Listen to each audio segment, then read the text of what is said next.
আমি যদি একটা স্যামসাং আলট্রা 24 কিনতে পারতাম তাহলে তুমি আমাকে আর গরিব বলতে না, তাই না? হাল্ক, এটা আমার জন্য কিনো না, তোমার স্বপ্নের জন্য কিনো। দোকানটা বিয়া হইলে আমি কইতাম তোমার বাবার বাড়ি এত সুন্দর। ভেতরে যা, চয়ন কর ফোন। ভাই, আপনার মতো কাস্টমার আসলে ফোন হাতছাড়া হয়। তোরে বললাম নাকি ফোনটা আমি খাইতে আইছি। গরিবরে মানুষ দোকানের বাইরে থুইয়া দেয়। আগে টাকা লাগে, পরে দোকান লাগে। টাকা কামাই, দুঃখ না কর। স্যামসাং আলট্রা কিনতে হলে আলট্রা পরিশ্রম লাগবে।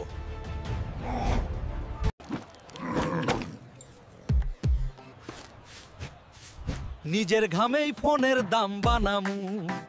আইজা দরজা বন্ধ করস, আমি দোকান কিনে নিব। Go inside brother. Samsung ultra জিতস। না, আমি নিজের সম্মান জিতছি।